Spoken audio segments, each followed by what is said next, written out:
Thank you for joining me. Today I'm going over the single leg bridge variation. You definitely don't need weight. I do have this 15 pounds here. It can be really helpful with this trick that I'm going to show you. So let's just get into the basics of the bridge, right? Ideally the bench is somewhere about shin level, right? So a regular bench might be a bit high for someone who's a little bit shorter. So if there is a specialty bench or a shorter bench, you can definitely still do it on this. Just ideal would be around shin height. Now I like to place the bench at the tip of my shoulder blades, right along the bra line.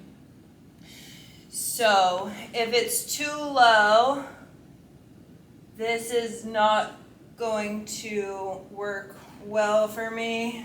And if it's too high, I'm stuck on my rib cage when I'm lowering.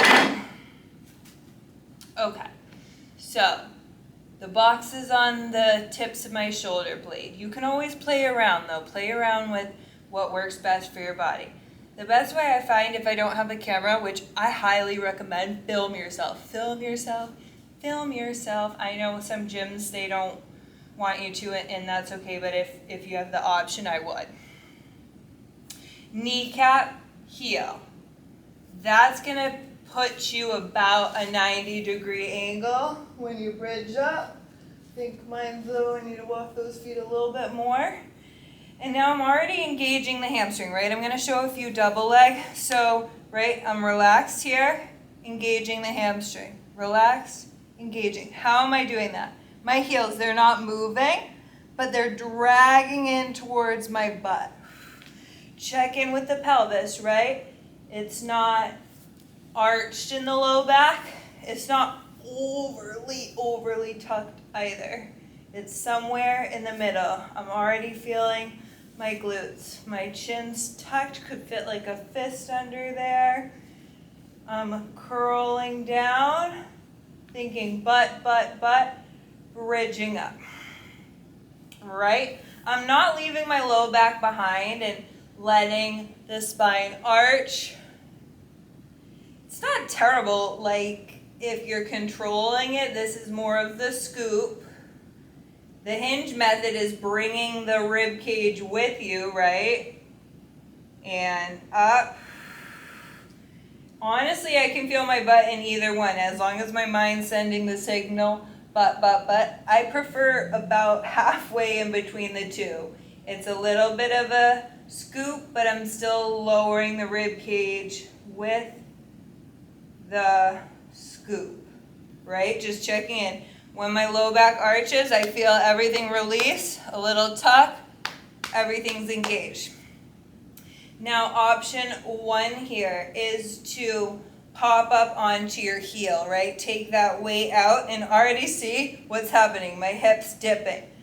A great prep is let that hip dip, let that hip lift. Let that hip dip, let it lift. Now keep it lifted, lower, trying to use just the left butt cheek. If that's going okay, you can lift the leg. Notice I'm walking my foot a little bit into the center. Not too much, it's just going to help. See? Again, let that hip dip, square it off. Let that hip dip, square it off. We want to keep the pelvis squared as we lower and lift. So those are the options, right? B stance or lifting the leg. Now where the weight can be really helpful is that hip shift. Because the pelvis tends to, when we go onto one leg, want to dip down, right? That's a great exercise, dip and undip the hip.